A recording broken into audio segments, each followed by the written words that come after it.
Emma Calloway almost stayed home that Saturday evening. Her feet ached from the morning shift at the bakery, the small business she had built from nothing over 4 years, and the baby sitting low in her belly had been restless all day, pressing against her ribs with the kind of insistence that made every position uncomfortable. She was 8 months along, round and slow-moving, and the last thing she wanted was to squeeze herself into a dress and smile at distant relatives for 3 hours. But her cousin Patrice was getting engaged, and Emma had never been the kind of woman who let people down. So she put on the blue dress that still fit, brushed her dark hair until it fell soft around her shoulders, and drove across the city to the hotel ballroom where the party was already filling with flowers and laughter and the particular warmth of a family celebration. The evening was lovely at first. Patrice glowed beside her fiancé, accepting hugs and compliments with the easy happiness of someone whose life was falling perfectly into place. Emma moved through the crowd slowly, one hand resting on her belly out of habit, stopping to chat with aunts and old friends and cousins she only saw at occasions like this.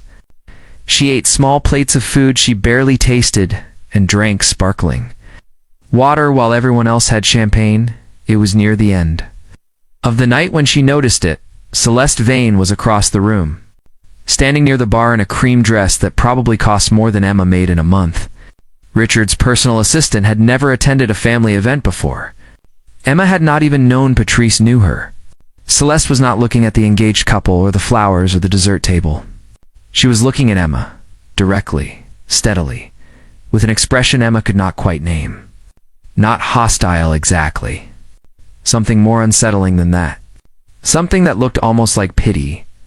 Emma smiled across the room out of politeness, the automatic warmth of someone raised to be kind to everyone.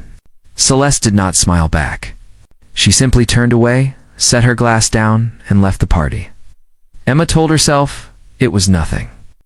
Celeste had always been slightly odd, a little too smooth, a little too perfect in that way that made Emma feel vaguely disheveled by comparison. Richard had hired her 3 years ago when his company was expanding. She ran his schedule with the kind of efficiency that Emma secretly envied. She had tried several times to like Celeste, tried to find the person underneath the professional polish, but their conversations never went anywhere real. They remained cordially distant. Two women connected only through the man they both organized their lives around, though in very different ways. The drive home was quiet. Richard was traveling again, some property deal in Phoenix that had stretched from 2 days to nearly a week. He had texted that morning, asking how she was feeling, and she had replied with, "Fine, the baby is busy." And he had sent back a heart emoji that felt, as it often did lately, like a gesture from very far away. She had been making excuses for that distance for at least 2 years. He was busy.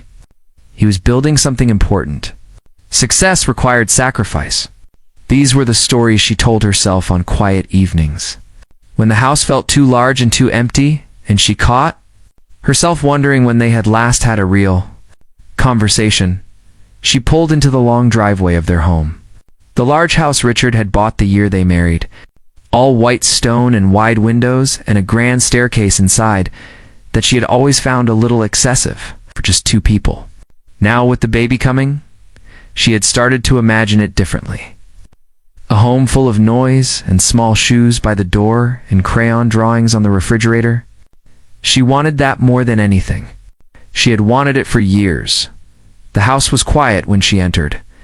Rosa, their housekeeper, had left for the evening, and the silence had that particular weight that big empty spaces carry at night.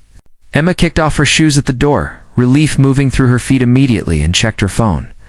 No new messages from Richard. She plugged it in on the hallway table and turned toward the staircase, thinking only of the warm bath she was going to run, and the book she was going to read, and the solid, ordinary comfort of her bed. She did not hear the footsteps behind her. She registered the presence first. A faint movement in her peripheral vision, the sense of someone else in a space she had believed was empty. She started to turn, began to form a question that never made it out of her mouth, and then she felt hands against her back.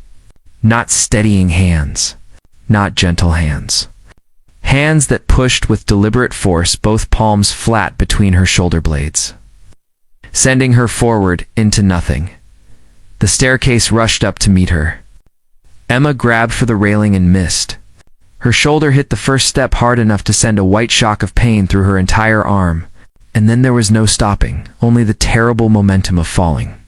Each marble step, another collision. Her body bounced